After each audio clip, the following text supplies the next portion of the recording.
Thank you all very much for having me here today. And let me share my screen here.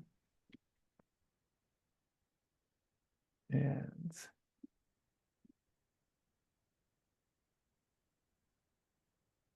whoop. Okay. So my name is Ben Deumling, and I have the honor to talk about forestry today. And I was looking at those four bullet points that were on the last screen. I was like, oh boy, how much am I covering that? But I think that was a pretty good summary of, I think, what I'm going to be talking about today. So um, I have lived in Oregon most all of my life and have grown up in the forests of Western Oregon and do a couple different things these days. I, along with my family, own and manage the Zena Forest, which is the largest contiguous block of forest left in the Willamette Valley. And we'll spend a good part of today talking about that forest as sort of a lens through which to look at forestry in Oregon. And in addition to taking care of this patch of family forest lands, I run Zena Forest Products, which is a mill and secondary manufacturing facility where we primarily make hardwood flooring out of our local hardwood trees that grow here in Western Oregon. And that's something I've been doing for the last 17 years in an effort to really support the forests that we have by, finding innovative markets for all the different things that we can make out of our forest. And we'll spend a good bit of our talk talking about that as well. Um, Another hat I wear is I'm on the Oregon Board of Forestry, which is a state board that sort of oversees and sets forest policy and forest rules for all state and privately owned forest land in Oregon. And it's an interesting and exciting place to have deep and complicated conversations with folks around the state about forestry in Oregon. And I'm honored to be able to play a role there and try to steer and support the conversation around sustainable forestry and making our forests more resilient into the future here in Oregon.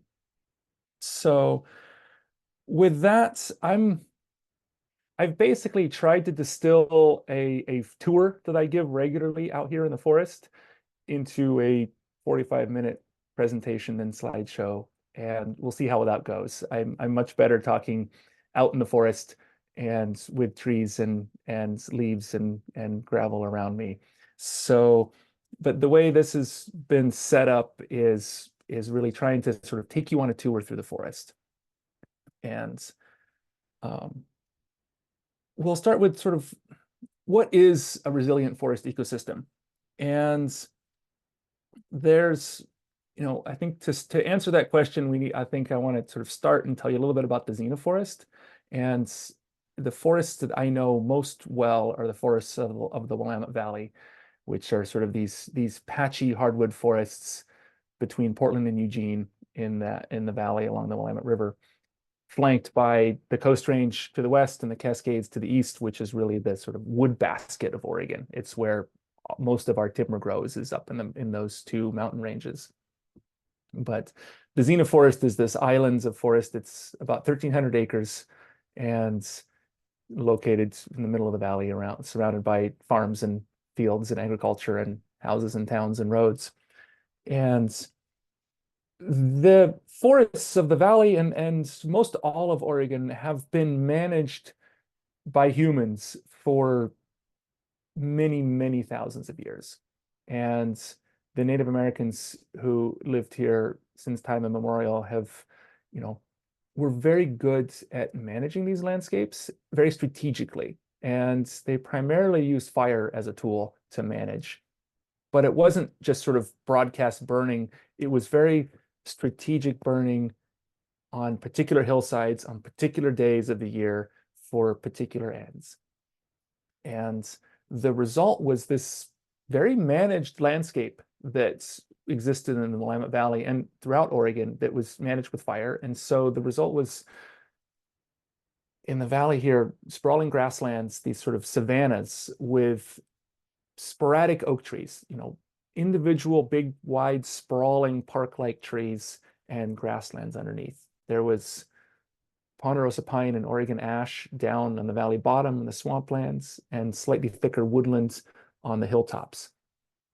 And that was allowed the Native Americans to gather food really easily. And so the three primary food sources were camas, acorns, and venison. And having broad open grasslands with individual oak trees was a great way to gather all three of those food sources. About 175 years ago, that management stopped. As the Native Americans were pushed off of this land, their management with fire was removed from the landscape, and fire was removed from the landscape. And for most of the last 175 years, we've been trying to suppress fire on all of these acres. And as a result, the forest and the landscapes have changed very dramatically over that time frame. And to the point where there's only about 5% of the Oregon white oak ecosystem left in the Willamette Valley compared to what was here 200 years ago. And we are fortunate to steward and take care of one of the larger patches of that oak here in the Zena Forest, and which is how I got into working with oak and learning about oak silviculture and all the amazing things that come along with it, with an oak forest. And so I'm going to talk about sort of stewardship and taking care of or stewarding a forest. And when I think of any forest steward or forest manager who has the honor and the responsibility to try to take care of a piece of forest, has to sort of weigh, what are we managing this for? How are we going to be taking care of this forest? And humans really like to simplify systems. And I think we can see, if we look around at the landscapes, the natural landscapes of this state, so often wherever we've started managing things, we've simplified them. And we've done that for a lot of reasons, because they're easier to manage, they're easier for us to comprehend, and easier for us to generate a lot of revenue off of those areas that are simplified. But these forests provides a wide range of benefits to all of us who live on this earth. And if we had time, I'd love to go around if we were doing a tour, I'd go around and have everybody sort of share some benefits. But I'll list off a handful of, ones that are very familiar. We get clean air and clean water from our forests. They're phenomenal for recreation. And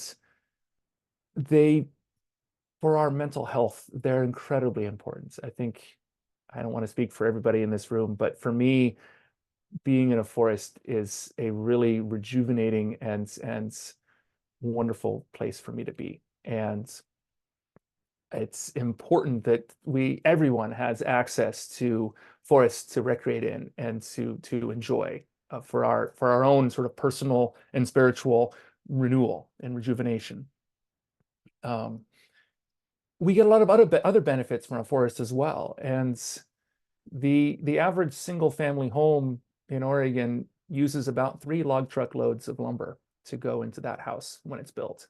And so we use a lot of woods around this state, around the country, around the globe. And so our forests provides massive amounts of wood fiber for all of the things we use wood for. Forests are really good at storing carbon, and it's really important that we manage our forests in a way that try to store as much carbon as possible. And we'll talk about that more as we go along. And so anyway, there's a lot of benefits to our forests. And when I think about managing a forest or stewarding it, how can we steward a forest that tries to value all of those benefits?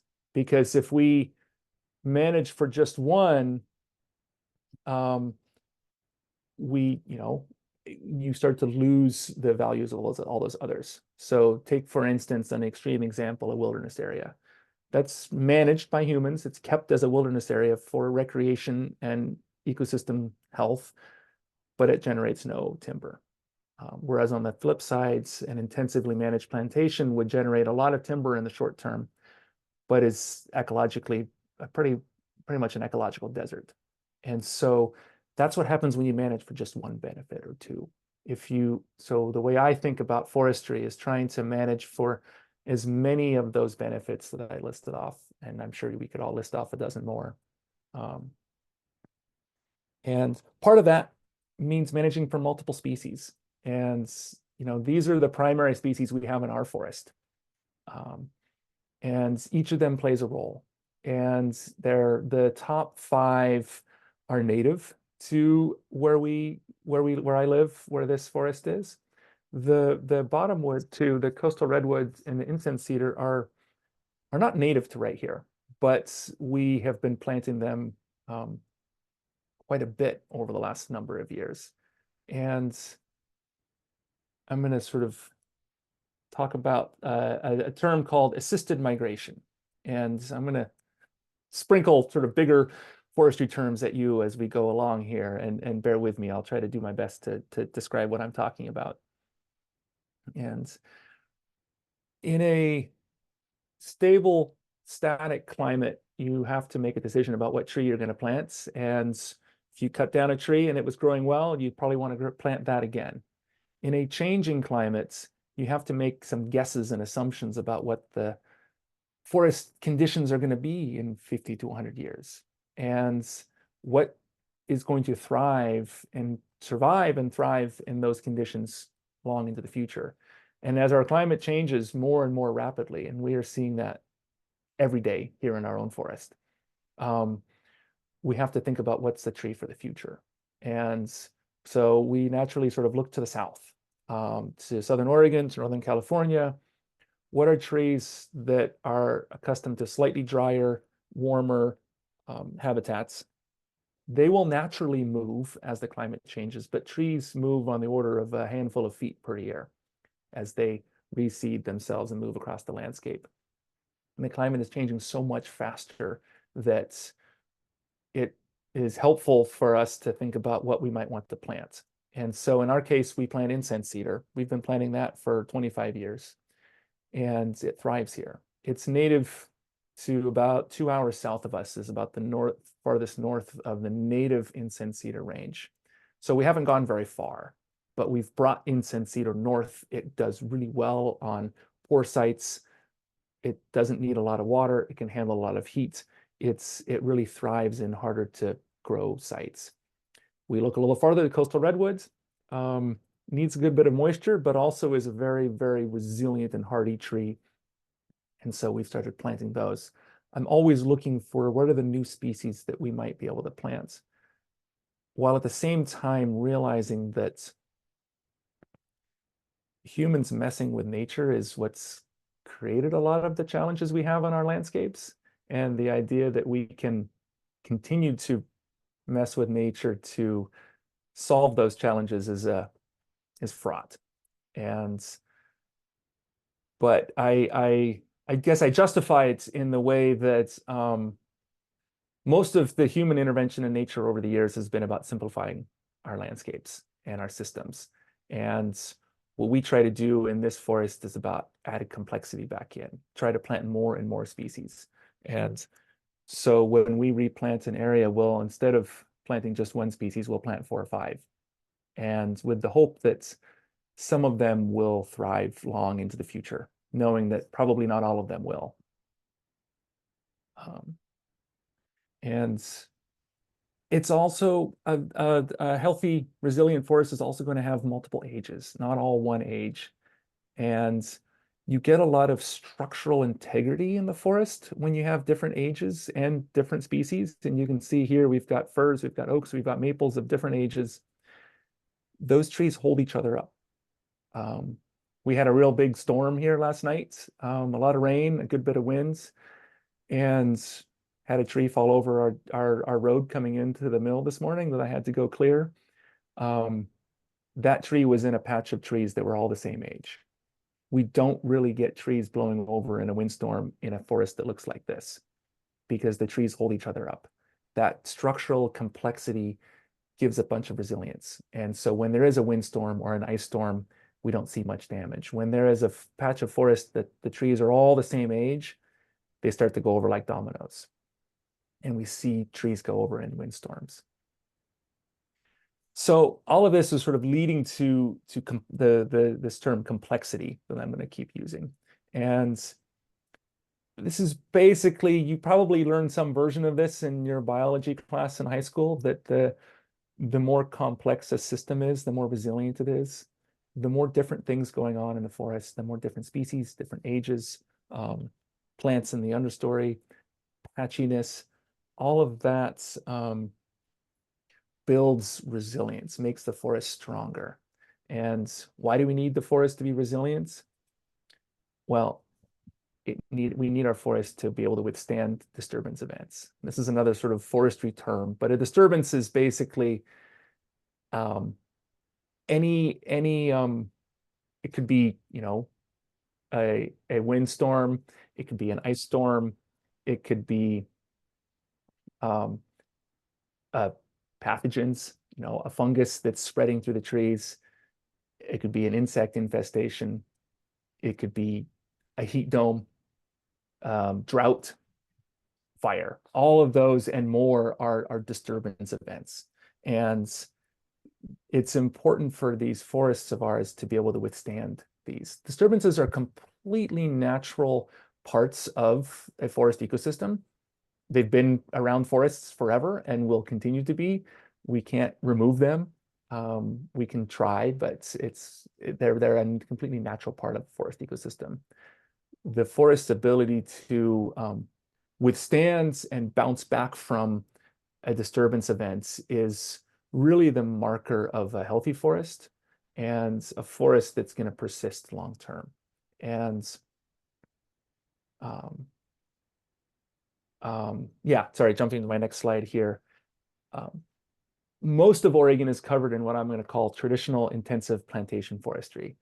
And this is young trees that are all the same age, all the same species, mostly Douglas fir, and they're usually clear cut at age 40 or so, and then that cycle is started over again. Intensive plantation forestry is a great way. It is the best way to grow timber fast in the short term.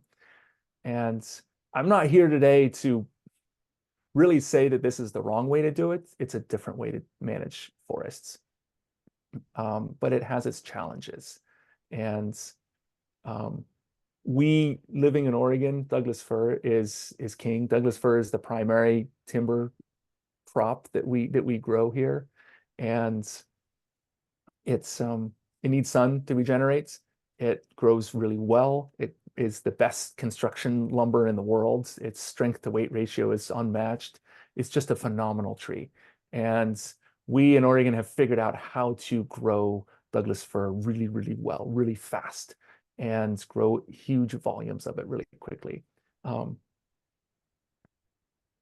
But this is sort of my big idea. And if you take anything away from today, hopefully you'll take this, that our forests are becoming less complex. They're becoming more uniform, and because of intensive management.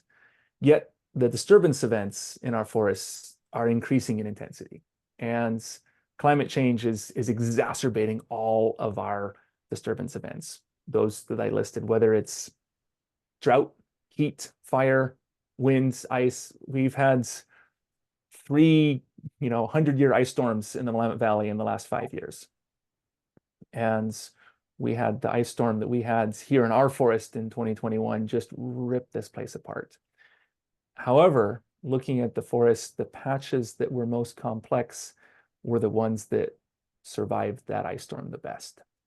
And the patches that were more uniform suffered more. You can see the same thing with fire. And this is some cleanup efforts up the Clackamas River after the Labor Day fires in 2020. And there's a couple reasons. I could spend the whole time talking about fire, but I'm going to talk about fire for a little bit.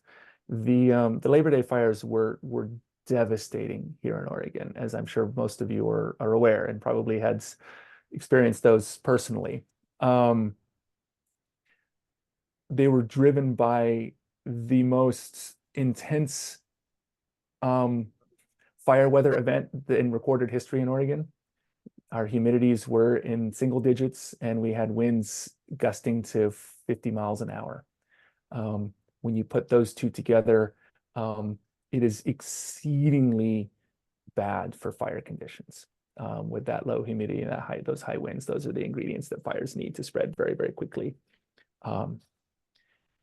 And however, if you drive up these canyons that burned and sort of look at those fire scars, it's really, really fascinating to see that the federal forests, the forests that had bigger, older trees, that had more species, that were patchier, that were more complex, by and large, didn't burn nearly as severely as the industrial plantation forests that were uniform.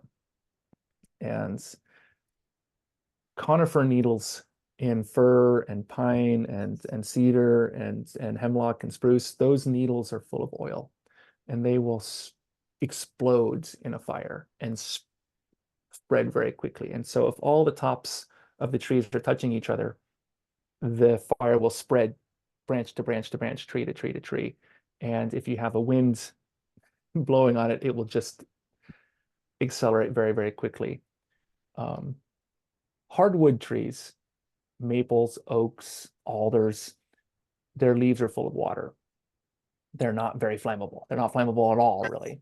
And so when a fire comes up against a patch of alder, it drops to the ground and it starts smoldering along the ground until it finds those needles that are full of oil, and it just flies through the forest again. And so fire is, we had our, this year we broke the record of acres burned from 2020 by far. It was a more severe, it didn't burn as many houses and it didn't burn as much on the west side, but it burned way more acres than 2020. We are breaking our records for fires in here in Oregon year after year after year, and losing so much of our resources to these fires, which are primarily driven by a changing climate, by the fact that we have conditions that we've never seen before. And we have, when you go 3 or 4 months without really very much measurable rain, the fuels dry out so much, and then you get these conditions where it just flies through the forest. Building that complexity into our forests is really, really critical for making our forests less vulnerable to fire and to any number of these other disturbances. And having bands and patches of hardwoods mixed in with your fir is a great way to slow down fire and a great way to not have the fire burn as catastrophically.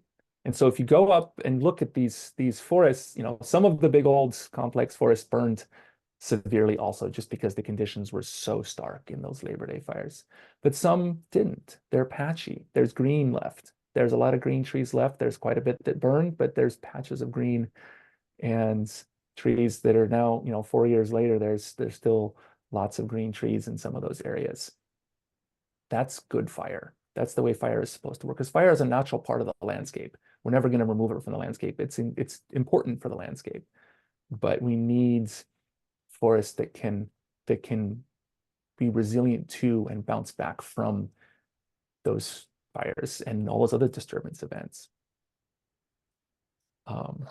So I've probably been covering this a lot already, but our forests are our lifeblood. Our forests are really important to us as humans, and we rely on our forests for so much, all of these benefits that we've been talking about. And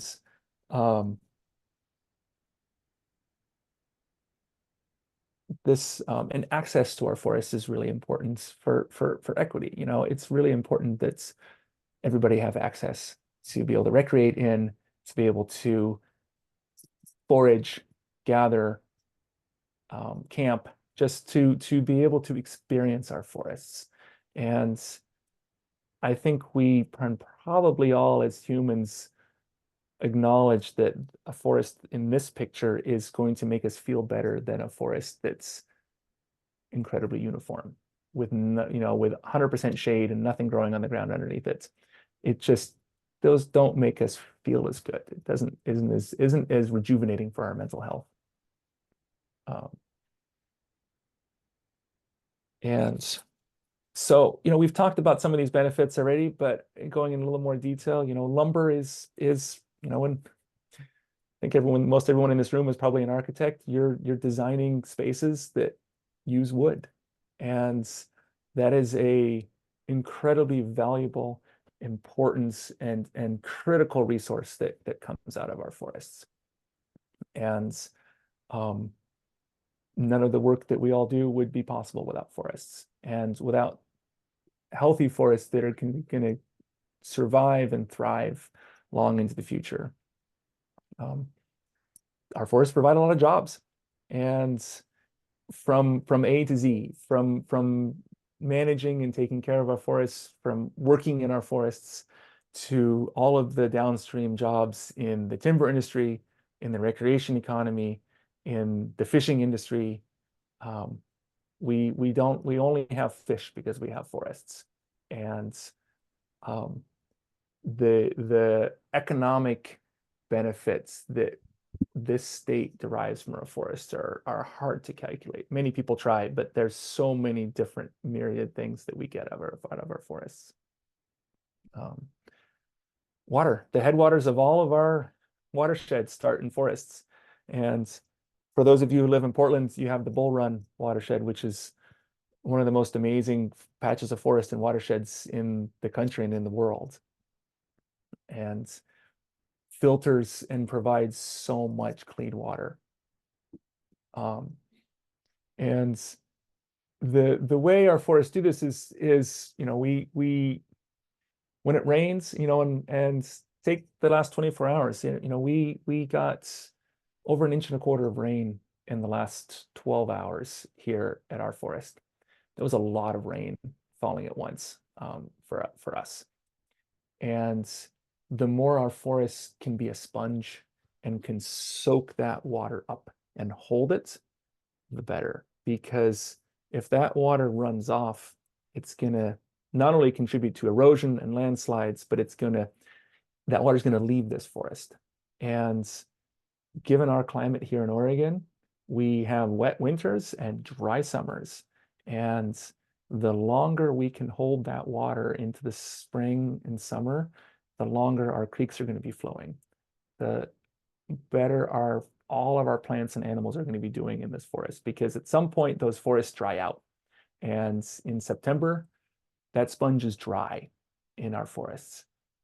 The more undergrowth we can have, the healthier our soils can be, the more organic matter and biomass we can have in our forests, the more they will act as a sponge and hold that water and slowly release it, which reduces flooding. There was flood watches around the state this morning, and the more our forests can hold that water, the more we can mitigate all of these effects and keep this precious water for us to use long throughout the year. Our forests provide food, and for some cultures and societies very directly, and for some more recreationally. But the forest's ability to provide foods to us humans is incredible. And whether it's hunting for animals or gathering blackberries or mushrooms or any number of other things, our forests are these bounteous, rich, abundant places, or they can be. They provide clean air, and that's photosynthesis 101. The plants and trees breathe in carbon dioxide and release oxygen, and they're the opposite of us humans, who goes the other direction. So we get our air from our plants, and primarily our trees. Our trees are our biggest plants on this globe. And carbon.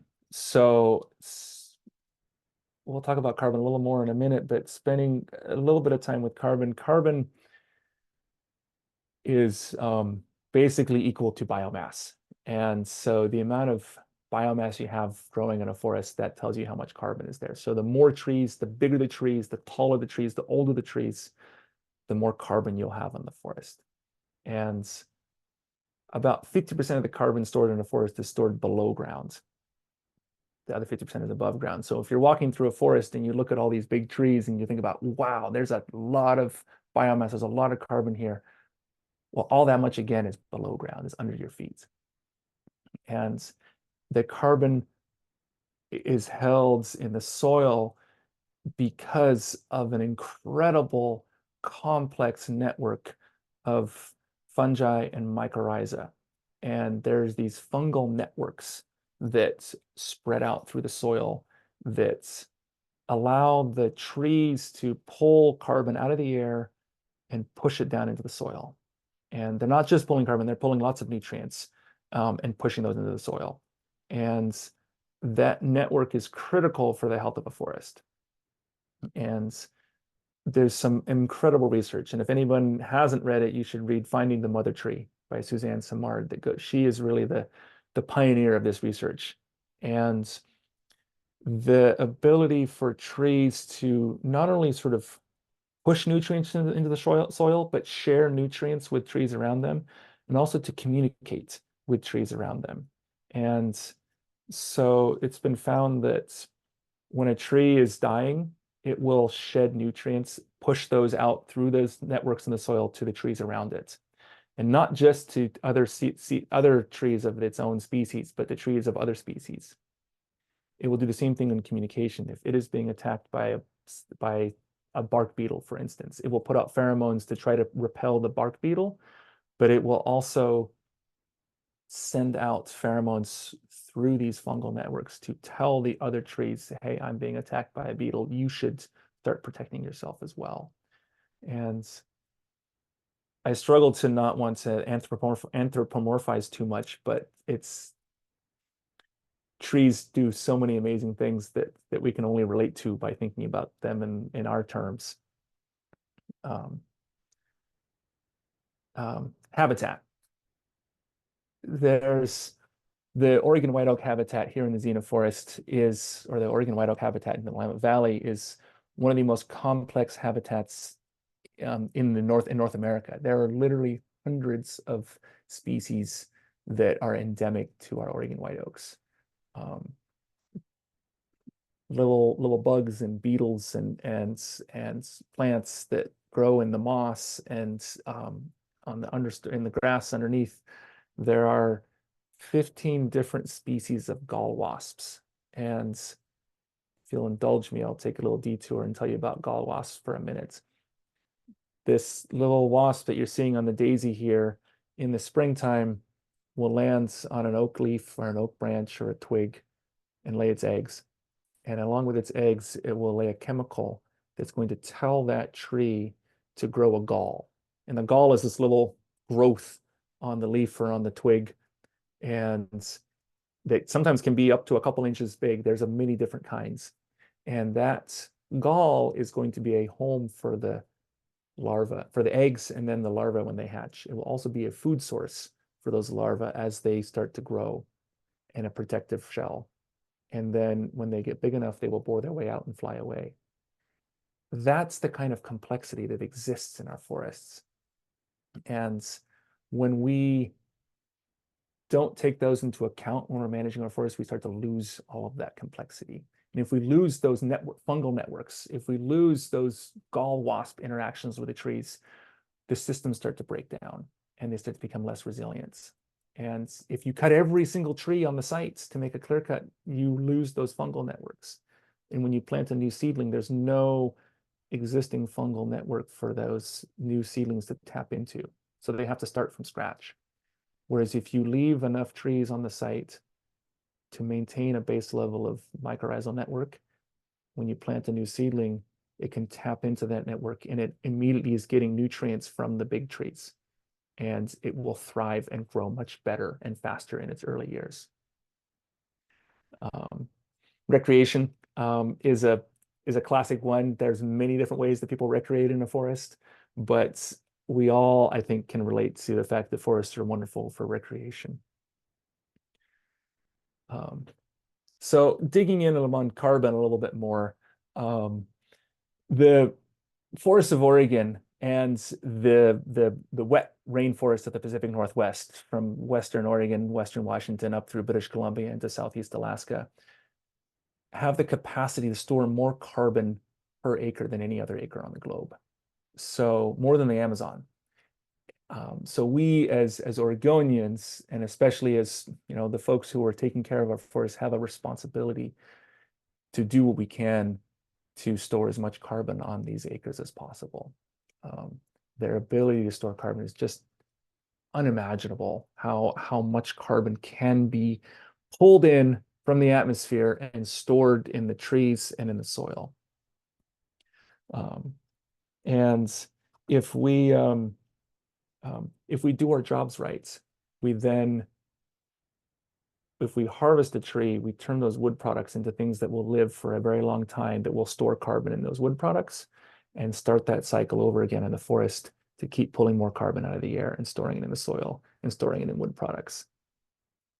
So shifting gears a little bit to wood products, if we're going to try to grow and maintain a resilient, complex, healthy forest, like I do here in the Zena Forest, the challenge is the only thing historically that people have ever paid for is Douglas fir logs coming out of a forest. There is no value in any of those other benefits that we've been talking about. And so in order to support these complex forests, we have to find ways to utilize all the different things that a complex forest has to offer, which means not just Douglas fir. This is a fun project we did many years ago. This is Douglas fir. This was an old growth that we cut up, turned into flooring, paneling, cabinetry, and a big medallion in the center of the floor. But we need to find ways to think expansively about how we use wood products and use everything that the forest has to offer, not just the traditional 2x4s that come out of a forest. This is a project we did many years ago where this is actually an oak tree that we took down that lives in the middle of this home. It's a circular home, and the tree looks like it's holding up the ceiling. And just an example of sort of some wacky out of the box thinking of projects that we've done over the years.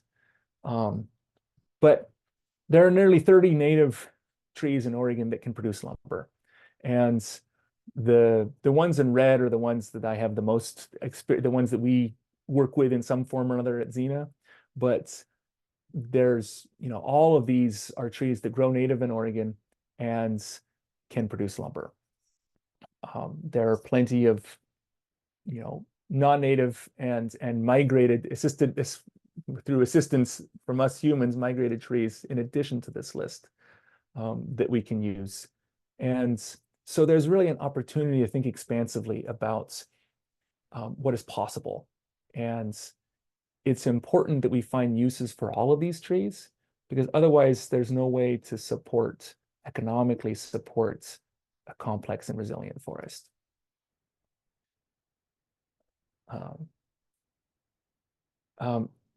Just indulge me for a moment. This is the State Forester's office building in Salem at the Department of Forestry headquarters. This was built in 1939 by, I think his name was Forrest, the same architect who designed Timberline Lodge. This has 18 different Oregon species throughout the building. In each of the offices has a different set of species. This is a really beautiful, fun example of a showcase of utilizing many different species that Oregon has to offer. And quick plug, I'll be leading a tour of this in February if anyone's interested to see the inside of this building, which isn't normally open to the public. But also it's important to think about not just using those clear, straight-grained, uniform pieces of wood. Embrace the knots, embrace the character, embrace all that the tree and the forest has to offer. So much of it can be used in construction projects and building projects.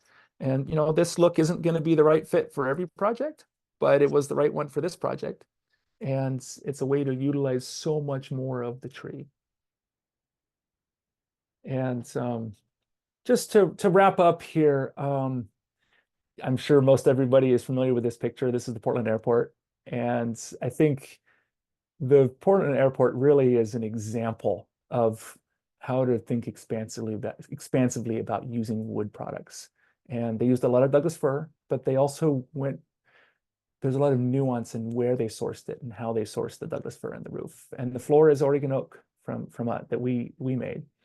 And is our edge grain tile that you can see on the left here. That's a way for us to use smaller trees, use more of the tree, use trees from restoration projects, use juniper, use blue pine, use small diameter Oregon oak from a restoration project, from fire resilience projects.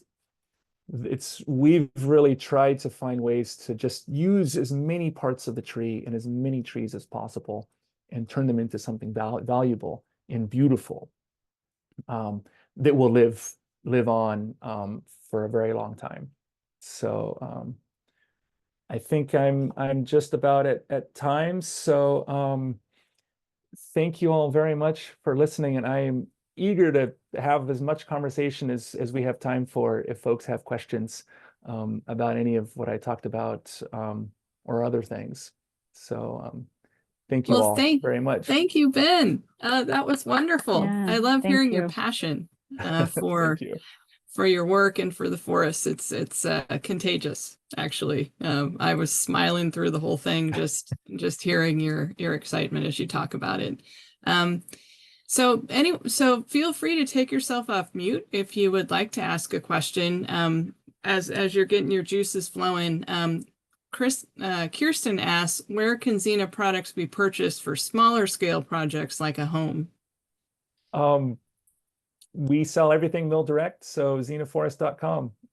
Find one of us and we'd be happy to chat. We did the Portland Airport.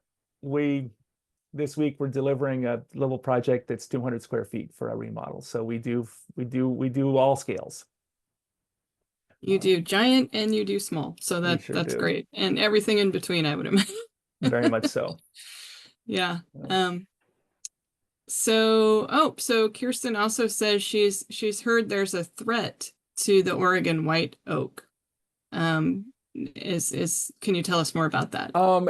Probably thinking, I'm guessing that's the Mediterranean oak borer. It's a beetle that has showed up here in Oregon in the last couple of years. That is a threat. No one really knows quite what it's going to do, but it's not good for our trees. And folks will maybe remember or know about the emerald ash borer that has destroyed ash in the eastern half of the US and showed up in Oregon 2 years ago and is starting to spread around the states. That kills 99% of the ash trees that it comes in contact with. So we are going to lose our ash here in Oregon over the next decade or two. I don't think the Mediterranean oak borer is going to operate on that scale. It is going to be annoying. It is going to be frustrating. But it seems to only want to infect, so far, the little bits that we know about it, it only wants to infect trees that are already weakened or struggling in some way, which isn't great because with the changing climate, all of our trees are more stressed and more weakened than they used to be. But we're sort of waiting and seeing. We have a lot of traps out in our forest right now. I've been working closely with the Department of Agriculture and the Department of Forestry to sort of see what we can learn, but it's not great. That's one more reason why we need to have as many trees as possible on the landscape, because who knows what the future brings. Yeah, I really liked that image you had with all the different trees and shrubbery, and you were right. That was just a really nice, peaceful scene. I thought I would like to go for a hike through that. Well, you should come visit Zena. That's actually the view from our office. So oh my gosh, yeah, what a lovely workplace for sure. Fortunate. Well, let's see. Does anyone else have questions? Ben. Yeah, Miles Wolfter. Hi, Ben. Hi, Miles. Great to see you and great presentation. I'm wondering how you're feeling in the research and the forest industry's feeling in dealing with these massive and huge wildfires, and how the forests will respond in this day and age compared to how they responded thousands of years ago when the native people were managing forests with fire. Thanks for the question. And fire is just looming large on all of our minds these days, and is a huge topic. And I'd love to come back and we could spend an hour on fire. But in a nutshell, there are millions and millions of acres in Oregon that are in desperate needs of what I'm going to call fire resilience work. It need to be restored back to a state where they can more readily accept fire. And so mostly in Eastern and Southern Oregon, we need to be thinning our forests, removing small diameter trees to thin out the forest so that when the fire does burn through there, it doesn't burn as hot. It doesn't burn as catastrophically. In the northwest part of the state, where we have these deep, rich, wet forests, they do also burn. They burned in the Tillamook burn, 80 years ago. They burned in 2020. Thinning our forests isn't going to solve that problem on the west side here, but adding complexity to the forest will help. Again, the more patchy, diverse, complex our forests are, the more they're able to withstand fire and bounce back from fire. But right now, what we have happen is when a fire burns through, more often than not, it burns so hot that it kills everything, and it cooks the soil to the point where the soil is dead. And the bootleg fire, which I think is Oregon's record for the largest single fire down outside of Klamath Falls, many acres in the bootleg fire are not going to be forests anymore. They will be shrubland and sagebrush because it burned so hot. And that's the unfortunate results of fire burning in areas that have not been treated, is they don't come back as forest. And that is really sad. And so it's imperative that we use a lot more prescribed fire, that we do a lot more restoration work on our forests to make our forests more resilient to fire. We know the work that needs to happen. We just need to do more of that work. Yeah, thank you. So you had commented a little bit on the importance of urban forestry, but Kurt asks, what is the role for urban foresters in the cities of Willamette Valley and Southwest Washington? It's big, important. Urban forests are incredibly important, and I think from a starting at a human health perspective, urban tree canopy is critical. It's critical infrastructure for human health, and we need more tree canopy cover in our urban areas. That just is a base fact. And there's huge amounts of work that needs to be done to increase the tree canopy we have in our cities. On the flip side, most wood that is removed in an urban environment gets chipped and burned. And there is opportunity to salvage and repurpose and reuse that material. It's more challenging. It's harder to do. It's not easy work. I'd much rather get a log truckload of logs from a forest operation than to get a single log brought in on a trailer that has nails and ceramic insulators in it. But it can be done. There are many amazing operations doing urban salvage work. And so I think we need to be planting more tree canopy, and we need to be utilizing the trees that do come down in a better way. Thank you. Well, Karen asks, what can this group do as architects to promote biodiversity in forests? Your specifications have ecological implications. And when you, first of all, use wood everywhere you can. Wood is always better than any other building product. Just across the board, it is going to be better for the environment, better for so many reasons. So use wood. But then when you are using wood, all wood is not created equal. Ask where your wood comes from. And often you will get an answer, oh, we don't know, or it's too hard to answer that question. Don't take that as an answer. There is if you push, there's always an answer, and your supplier can tell you that answer. They just are lazy. So ask where your wood comes from, and then think about the implications of what you are specifying. And again, celebrate all the parts of the forest. And so think about how you can utilize more than just the traditional pieces of wood that you're used to. How can you use more woods in more innovative ways in your projects? So yeah, happy to talk in greater detail about all that, but that's a quick version. Thank you. Well, we've got a couple more minutes. If folks have any other questions, feel free to just unmute and jump in. I have a quick question. Ben, would you mind sharing with the group information if they want to take a tour?